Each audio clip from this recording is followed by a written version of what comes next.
A love feast at 9 in the morning opened the public services of a Sunday still memorable in the annals of Octavius Methodism. This ceremony, which 4 times a year preceded the sessions of the quarterly conference, was not necessarily an event of importance. It was an occasion upon which the brethren and sisters who clung to the old-fashioned primitive ways of the itinerant circuit riders let themselves go with emphasized independence, putting up more vehement prayers than usual, and adding a special fervor of noise to their amens and other interjections, and that was all. It was Theron's first love feast in Octavius, and as the big classroom in the church basement began to fill up, and he noted how the men with ultra-radical views and the women clad in the most ostentatious drabs and greys were crowding into the front seats, he felt his spirits sinking. He had literally to force himself from sentence to sentence when the time came for him to rise and open the proceedings with an exhortation. He had eagerly offered this function to the presiding elder, the Reverend Aziel P. Larrabee, who sat in severe silence on the little platform behind him, but had been informed that that dignitary would lead off in giving testimony later on. So Theron, feeling all the while the hostile eyes of the elder burning holes in his back, dragged himself somehow through the task. He had never known any such difficulty of speech before. The relief was almost overwhelming when he came to the customary part where all are adjured to be as brief as possible in witnessing for the Lord, because the time belongs to all the people, and the discipline forbids the feast to last more than 90 minutes. He delivered this injunction to brevity with marked earnestness, and then sat down abruptly. There was some rather boisterous singing, during which the stewards, beginning with the platform, passed plates of bread cut in small cubes, and water in big plated pitchers and tumblers about among the congregation, threading their way between the long wooden benches ordinarily occupied at this hour by the children of the Sunday school, and helping each brother and sister in turn. They held by the old custom here in Octavius, and all along the seats the sexes alternated, as they do at a polite dinner table. Theron impassively watched the familiar scene. The early nervousness had passed away. He felt now that he was not in the least afraid of these people, even with the presiding elder thrown in. Folks who sang with such unintelligence and who threw themselves with such undignified fervor into this childish business of the bread and water could not be formidable antagonists for a man of intellect. He had never realized before what a spectacle the Methodist love feast probably presented to outsiders. What must they think of it? He had noticed that the Soulsbys sat together in the center and towards the front. Next to Brother Soulsby sat Alice. He thought she looked pale and preoccupied, and set it down in passing to her innate distaste for the sombre garments she was wearing, and for the company she perforce found herself in. Another head was in the way, and for a time Theron did not observe who sat beside Alice on the other side. When at last he saw that it was Levi Gorringe, his instinct was to wonder what the lawyer must be saying to himself about these noisy and shallow enthusiasts. A recurring emotion of loyalty to the simple people, among whom, after all, he had lived his whole life, prompted him to feel that it wasn't wholly nice of Gorringe to come and enjoy this revelation of their foolish side as if it were a circus. There was some vague memory in his mind which associated Gorringe with other love feasts and with a cynical attitude toward them. Oh yes, he had told how he went to one just for the sake of sitting beside the girl he admired and was pursuing. The stewards had completed their round, and the loud, discordant singing came to an end. There ensued a little pause, during which Theron turned to the presiding elder with a gesture of invitation to take charge of the further proceedings. The elder responded with another gesture, calling his attention to something going on in front. Brother and Sister Soulsby, to the considerable surprise of everybody, had risen to their feet and were standing in their place, quite motionless, and with an air of professional self-assurance dimly discernible under a large show of humility. They stood thus until complete silence had been secured. Then the woman, lifting her head, began to sing. The words were "Rock of Ages," but no one present had heard the tune to which she wedded them. Her voice was full and very sweet, and had in it tender cadences which all her hearers found touching. She knew how to sing, and she put forth the words so that each was distinctly intelligible. There came a part where Brother Soulsby, lifting his head in turn, took up a tuneful second to her air. Although the two did not, as one could hear by listening closely, sing the same words at the same time, they produced, nonetheless, the most moving and delightful harmonies of sound. The experience was so novel and charming that listeners ran ahead in their minds to fix the number of verses there were in the hymn, and to hope that none would be left out. Toward the end, when some of the intolerably self-conceited local singers, fancying they had caught the tune, started to join in, they were stopped by an indignant shh which rose from all parts of the classroom, and the Soulsbys, with a patient and pensive kindliness written on their uplifted faces, gave that verse over again. What followed seemed obviously restrained and modified by the effect of this unlooked-for and tranquilizing overture. The presiding elder was known to enjoy visits to old-fashioned congregations like that of Octavius, where he could indulge to the full his inner passion for high-pitched, passionate invocations and violent spiritual demeanor, but this time he spoke temperately, almost soothingly. The most tempestuous of the local witnesses for the Lord gave in their testimony in relatively pacific tones under the influence of the spell which good music had laid upon the gathering. There was the deepest interest as to what the two visitors would do in this way. Brother Soulsby spoke first, very briefly, and in well-rounded and well-chosen, if conventional, phrases. His wife, following him, delivered in a melodious monotone some equally hackneyed remarks. The assemblage, listening in rapt attention, felt the suggestion of reserved power in every sentence she uttered, and burst forth, as she dropped into her seat, in a loud chorus of approving ejaculations. The Soulsbys had captured Octavius with their first outer skirmish line. At the service upstairs, everything moved with a new zest and spontaneity.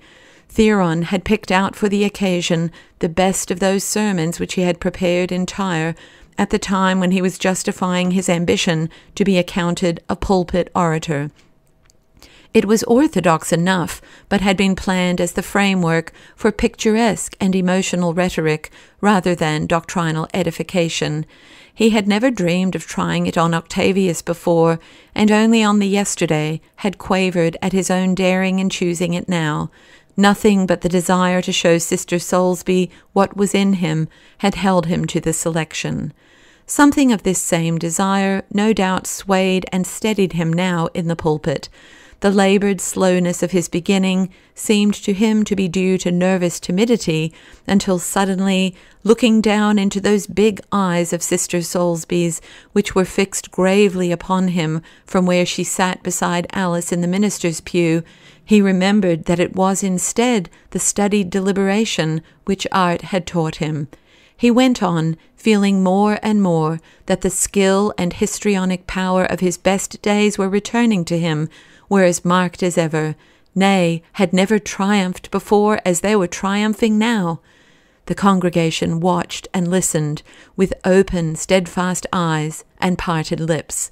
For the first time in all that weary quarter, their faces shone. The sustaining sparkle of their gaze lifted him to a peroration unrivaled in his own recollection of himself. He sat down and bent his head forward upon the open Bible, breathing hard, but suffused with a glow of satisfaction.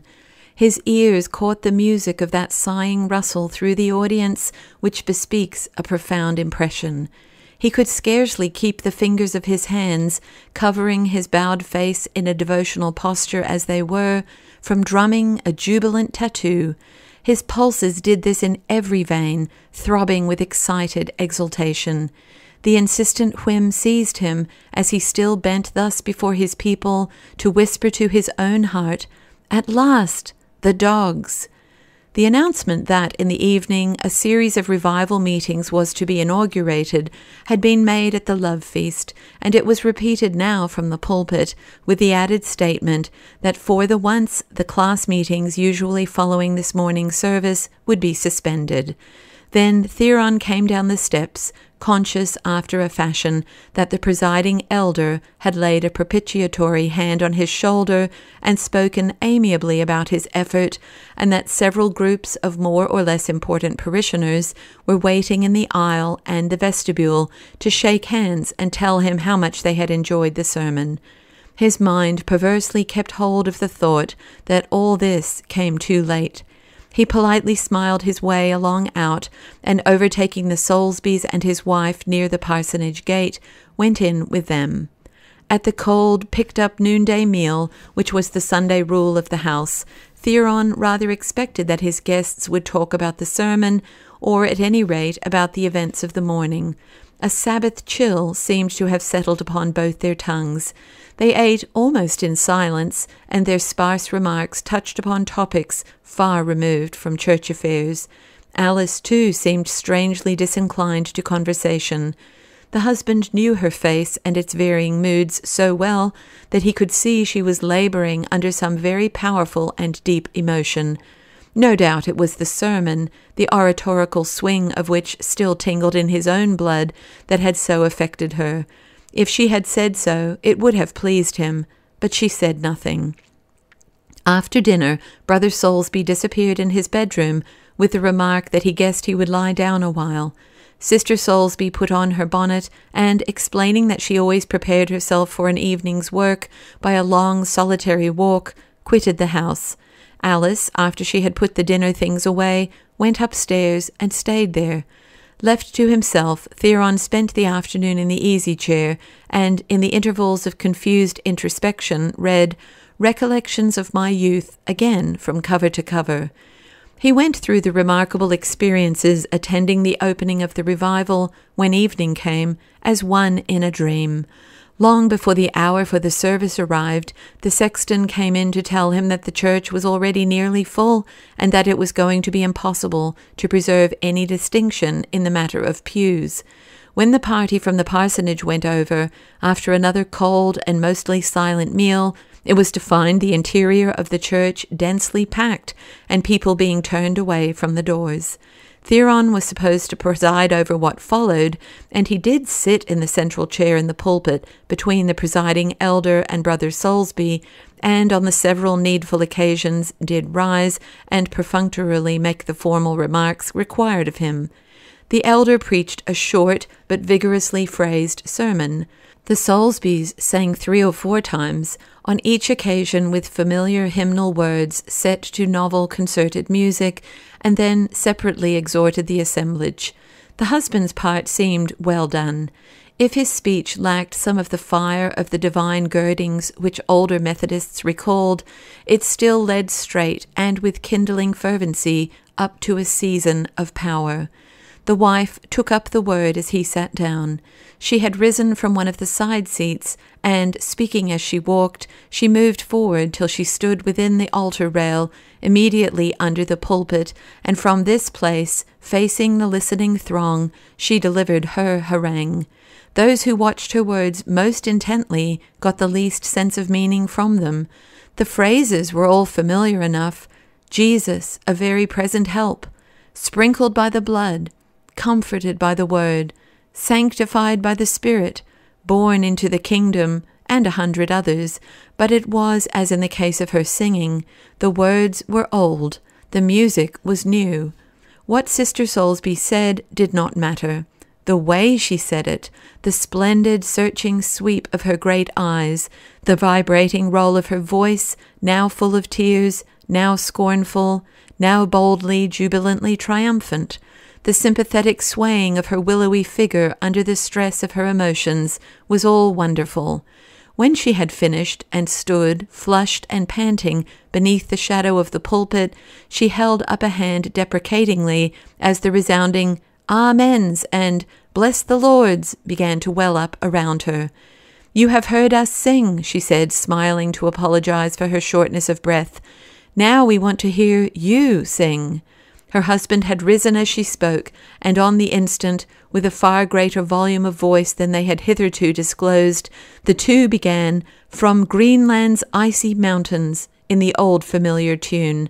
It did not need Sister Soulsby's urgent and dramatic gesture to lift people to their feet. The whole assemblage sprang up, and under the guidance of these two powerful leading voices, thundered the noble hymn out as Octavius had never heard it before. While its echoes were still alive, the woman began speaking again.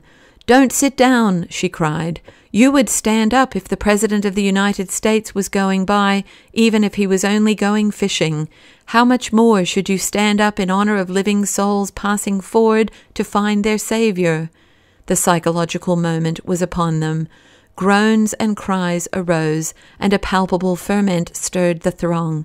The exhortation to sinners to declare themselves, to come to the altar, was not only on the revivalists' lips, it seemed to quiver in the very air, to be borne on every inarticulate exclamation in the clamor of the brethren.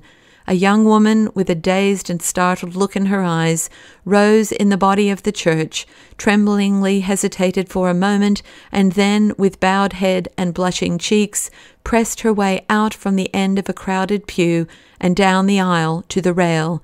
A triumphant outburst of welcoming ejaculations swelled to the roof as she knelt there, and under its impetus others followed her example. With interspersed snatches of song and shouted encouragements, the excitement reached its height only when 20 people, mostly young, were tightly clustered upon their knees about the rail and in the space opening upon the aisle. Above the confusion of penitential sobs and moans, and the hysterical murmurings of members whose conviction of entire sanctity kept them in their seats, could be heard the voices of the presiding elder, the Soulsbys, and the elderly deacons of the church, who moved about among the kneeling mourners, bending over them and patting their shoulders and calling out to them, "Fasten your thoughts on Jesus. Oh, the precious blood! Blessed be his name. Seek him, and ye shall find him. Cling to Jesus and him crucified." The Reverend Theron Ware did not with the others descend from the pulpit. Seated where he could not see Sister Soulsby, he had failed utterly to be moved by the wave of enthusiasm she had evoked. What he heard her say disappointed him. He had expected from her more originality, more spice of her own idiomatic individual sort. He viewed with a cold sense of aloofness the evidences of her success when they began to come forward and abase themselves at the altar. The instant resolve that, come what might, he would not go down there among them, sprang up ready-made in his mind. He saw his two companions pass him and descend the pulpit stairs, and their action only hardened his resolution. If an excuse were needed, he was presiding, and the place to preside in was the pulpit, but he waived in his mind the whole question of an excuse. After a little he put his hand over his face, leaning the elbow forward on the reading desk. The scene below would have thrilled him to the marrow 6 months, yes, 3 months ago. He put a finger across his eyes now to half shut it out. The spectacle of these silly young mourners, kneeling they knew not why, trembling at they could not tell what, pledging themselves frantically to dogmas and mysteries they knew nothing of, under the influence of a hubbub of outcries as meaningless in their way and inspiring in much the same way as the racket of a fife and drum corps, the spectacle saddened and humiliated him now. He was conscious of a dawning sense of shame at being even tacitly responsible for such a thing. His fancy conjured up the idea of Dr. Ledsmar coming in and beholding this maudlin and unseemly scene, and felt his face grow hot at the bare thought. Looking through his fingers, Theron all at once saw something which caught at his breath with a sharp clutch. Alice had risen from the minister's pew, the most conspicuous one in the church, and was moving down the aisle toward the rail, her uplifted face chalk-like in its whiteness, and her eyes wide open, looking straight ahead. The young pastor could scarcely credit his sight. He thrust aside his hand and bent forward, only to see his wife sink upon her knees among the rest, and to hear this notable accession to the mourners hailed by a tumult of approving shouts. Then, remembering himself, he drew back and put up his hand, shutting out the strange scene altogether. To see nothing at all was a relief, and under cover he closed his eyes and bit his teeth together. A fresh outburst of thanksgivings, spreading noisily through the congregation, prompted him to peer between his fingers again. Levi Gorringe was making his way down the aisle, was at the moment quite in front. Theron found himself watching this man with the stern composure of a fatalist. The Clement brethren down below were stirred to new excitement by the thought that the skeptical lawyer, so long with them, yet not of them, had been humbled and won by the outpourings of the Spirit. Theron's perceptions were keener. He knew that Gorringe was coming forward to kneel beside Alice. The knowledge left him curiously undisturbed. He saw the lawyer advance, gently insinuate himself past the form of some kneeling mourner who was in his way, and drop on his knees close beside the bowed figure of Alice. The two touched shoulders as they bent forward beneath Sister Soulsby's outstretched hands, held over them as in a blessing. Theron looked fixedly at them, and professed to himself that he was barely interested. A little afterward he was standing up in his place and reading aloud a list of names which one of the stewards had given him. They were the names of those who had asked that evening to be taken into the church as members on probation. The sounds of the recent excitement were all hushed now, save as 2 or 3 enthusiasts in a corner raised their voices in abrupt greeting of each name in its turn, but Theron felt somehow that this noise had been transferred to the inside of his head. A continuous buzzing went on there, so that the sound of his voice was far off and unfamiliar in his ears. He read through the list, comprising some 15 items, and pronounced the names with great distinctness. It was necessary to take pains with this, because the only name his blurred eyes seemed to see anywhere on the foolscap sheet was that of Levi Gorringe. When he had finished and was taking his seat, someone began speaking to him from the body of the church. He saw that this was a steward, who was explaining to him that the most important name of the lot, that of Brother Gorringe, had not been read out. Theron smiled and shook his head. Then, when the presiding elder touched him on the arm and assured him that he had not mentioned the name in question, he replied, quite simply and with another smile, "I thought it was the only name I did read out." Then he sat down abruptly and let his head fall to one side. There were hurried movements inside the pulpit, and people in the audience had begun to stand up wonderingly when the presiding elder, with uplifted hands, confronted them. "We will omit the doxology and depart quietly after the benediction," he said. "Brother Ware appears to have been overcome by the heat."